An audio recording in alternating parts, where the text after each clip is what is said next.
انت تعرف انه ممكن يكون معاك فلوس ومرتاح ماديا وتروح تشتري موبايل غالي وامكانياته عالية جدا، وما شاء الله شركة محترمة، وفي نفس الوقت مش هيكون مناسب لشخصيتك وبرضه هتخسر فيه فلوسك. هتقول لي ازاي؟ تعال اشرح لك اقول لك ازاي، بس تابع معايا للاخر. النهارده جاني حد عايز يشتري موبايل من عندي انفينكس نوت 50 اس. قال لي انا عايز بطاريه كويسه حلوه وعايز شاشه محترمه في نفس الوقت، وعايز قوه تستحمل معايا علشان خاطر ايه، انا مثلا شغلي في العتاله، فانا خايف التليفون يعطل مني كل شويه والكلام ده كله، عشان معايا موبايل مغير له 8 مرات شاشه، فانا مش عايز استهلك كل شويه شاشه والكلام ده كله. ومش مهم السعر، انا عايز حاجه كويسه، بس اهم حاجه يكون عملي ويستحمل معايا شويه. طيب النوت 50 اس اللي هو جاي يشتريه من عندي النهارده ده سعره في حدود ال 15000 جنيه، مش مشكله معاه الفلوس. ولكن هنا في مشكله، بالرغم من انه الجهاز ده عملي وكويس وشاشته ممتازه، شاشه كيرف سوبر امولود بصمه شاشه وامكانيات ما شاء الله كويسه جدا، 5G مساحه عاليه، بس هنا كان في نقطه مهمه جدا ما نفعتش معاه.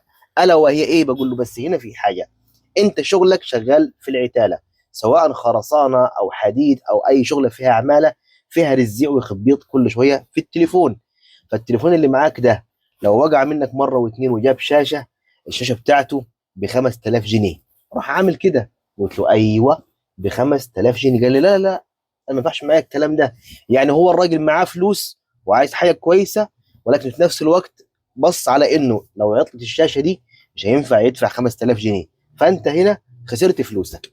تاني نقطه، لو انت اشتريت موبايل زي ده شاشته باظت ولقيت له الشاشه جودتها اقل من الاصليه، كفاءه الموبايل نفسها في الاستخدام مش هتكون مرضيه ليك، هتكره التليفون وممكن تفكر انك تغيره تماما، وهنا انت يعتبر خسرت كل فلوسك.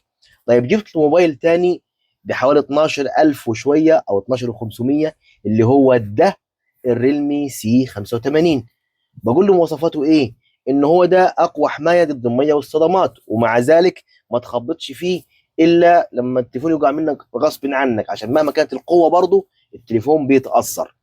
قلت له ده ب 12500، اعلى حمايه ضد الميه والصدمات، الشاشه بتاعته من نوع اي بي اس، اقوى بطاريه في السوق اللي هي 7000 ملي امبير، وكمان مساحه 256 ورامات 8. قال لي والشاشه؟ قلت له هنا الفيصل بقى، الشاشه بتاعته من نوع اي بي اس اللي هي الاصليه في اي مكان هتلاقيها بحوالي 1200 جنيه، 1300 جنيه اقصى حد. قال لي هو ده اللي انا عايز اشتريه.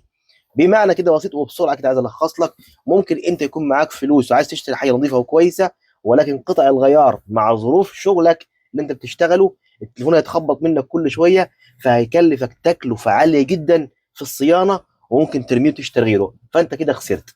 ولكن ممكن تجيب حاجه تانية بامكانيات كويسه ومظبوطه، بس تتنازل عن جوده بسيطه في حاجه معينه زي مثلا الشاشه، وانت براحتك اشتري اللي انت عايزه، انا بقول لك الفكره مش اكتر من كده يعني.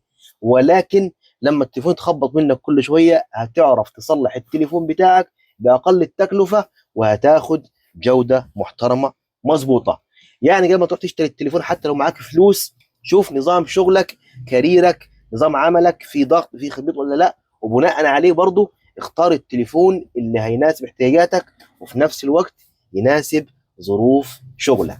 وهي هنا دي الفكرة. تحياتي ليك، بحبك في الله.